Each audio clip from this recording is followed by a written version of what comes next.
શું તમારી હાલમાં કોઈ સ્પાઇનની સર્જરી થઈ છે?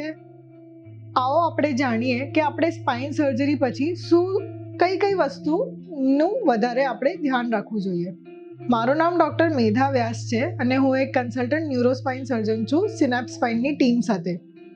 જો હાલમાં તમારી કોઈ ડિસ્કની સર્જરી થઈ હોય કે સ્લિપ ડિસ્કના માટે તમારી કોઈ ટ્રીટમેન્ટ થઈ હોય સર્જરી દ્વારા, દૂરબીનથી સર્જરી થઈ હોય કાં માઇક્રોસ્કોપથી થઈ હોય કાં ઓપન કોઈ સર્જરી થઈ હોય, તો પછી હવે તમારે ધ્યાન રાખવું જોઈએ કે ક્યારે પણ જ્યારે આપણે સૂતા હોઈએ, સૂતા હોઈએ, ત્યારે બેડથી ઉઠતી વખતે એકદમ ઝટકો દઈને નથી ઉઠવાનું. કારણ કે આપણી ઓલરેડી એક ડિસ્કની સર્જરી થઈ ચૂકી છે. આપણે નથી ઈચ્છતા કે આપણી બીજી પણ ડિસ્ક ખરાબ થઈ જાય.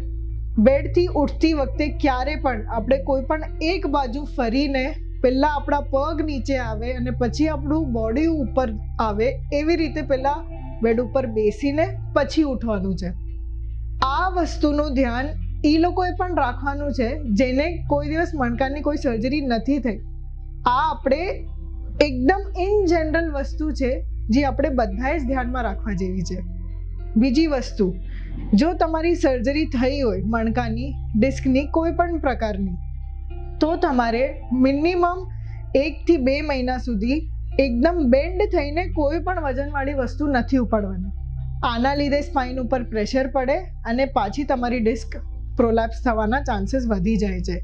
તો આપણે કેવી રીતે હવે ઉપાડીએ? આપણને કોઈ વસ્તુ ઉપાડવી હોય તો આપણે આખા નીચે બેસીને પછી કોઈ પણ વજનવાળી વસ્તુને ઉપાડશું.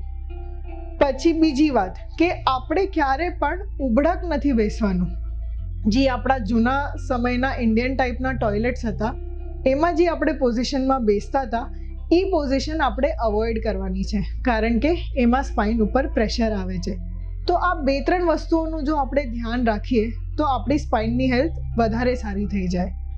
હજુ એક વસ્તુ મોસ્ટ ઇમ્પોર્ટન્ટ, આપણે રિક્ષાઓમાં કે બાઇકમાં લાંબા સમય સુધી જ્યાં આપણે બેઠું રહેવું પડે એવી કોઈ પ્રકારની ટ્રાવેલિંગની એક્ટિવિટી નથી કરવાની.